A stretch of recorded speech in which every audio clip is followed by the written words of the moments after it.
नमस्कार, मेरा नाम निकला है। मैं डेंटल स्टूडेंट हूँ। इस्लाम के बारे में मेरी जानकारी बहुत कम है। जो भी जानकारी है वो अपने दोस्तों की वजह से है। मेरा सवाल है कि मैंने ये पोस्टर पढ़ा है, इसमें लिखा है कि इस्लाम में संगीत और नृत्य को स्वीकार नहीं किया जाता है। ऐसा क्यों है? मेरा मतलब है कि आप ये नहीं कह सकते कि आमतौर पर स्वीकार है। आप संगीत सुन सकते हैं या गा सकते हैं या नृत्य कर सकते हैं, जो भी हो। आप ये नहीं कह सकते कि सिर्फ नृत्य के लिए या किसी भी तरह के नृत्य के लिए संगीत है। संगीत में आमतौर पे भी जब आप भगवान की स्तुति करते हैं, जब आप अपनी भावनाएं दिखाते हैं, तो संगीत और नृत्य की अनुमति क्यों नहीं है? बहन का सवाल है कि इस्लाम में संगीत और नृत्य की अनुमति क्यों नहीं है। पहले मैं संगीत पर आऊंगी, फिर नृत्य पर आऊंगी। जहां तक संगीत का सवाल है, हमारे प्यारे पैगंबर सल्लल्लाहु अलैहि वसल्लम ने कहा है कि संगीत वाद्य यंत्र एक लिंग नियम के रूप में प्रतिबंधित हैं, सिवाय इसके कि उन्होंने डफ के लिए अनुमति दी, एक तरफा खुला ड्रम जिसे डफ या डफली कहा जाता है। इसके अलावा पैगंबर ने मना किया, क्योंकि अगर आप विश्लेषण करें तो ये एक व्यक्ति को अल्लाह सुब्हानहू व तआला की याद से, सर्वशक्तिमान ईश्वर की याद से दूर ले जाता है। यही कारण है कि जब हम ये सुनते हैं, आप जानते हैं फिल्मी गाने, चाहे वो हिंदी हो, मलाली हो या तमिल हो या जो भी हो, आप पाते हैं कि इन फिल्मी गानों में ज्यादा शब्द जो इस्तेमाल किए जाते हैं वे हकीकत से बहुत दूर होते हैं।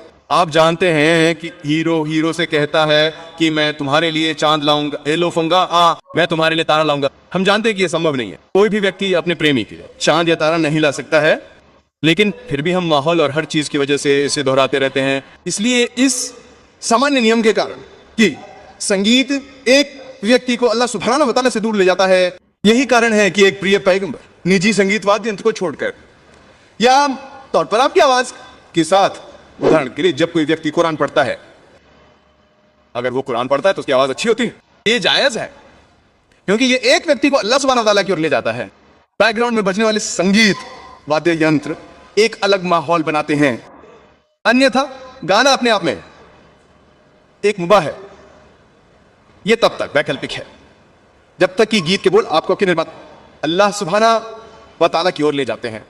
अगर गीत के बोल आपको अल्लाह सुब्हानहू व तआला से दूर ले जाते हैं तो उस तरह का गाना भी हराम है। अब दूसरे भाग पर आते हैं, नृत्य क्यों वर्जित है।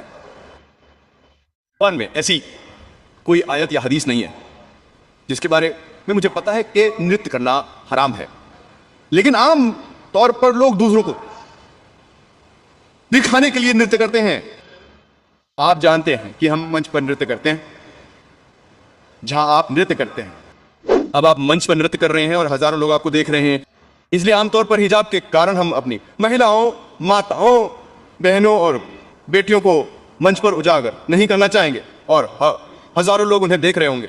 इसलिए कोई भी पेशा जिसमें शरीर का उपयोग लोगों के मनोरंजन के लिए किया जाता है वह वर्जित है। यही कारण है कि सार्वजनिक रूप से या पार्टियों में नाचना, जहां विपरीत लिंग के लोग एक साथ मिलते हैं, कई बार नृत्य के नियम इस्लामी शरिया के नियमों के विरुद्ध होते हैं।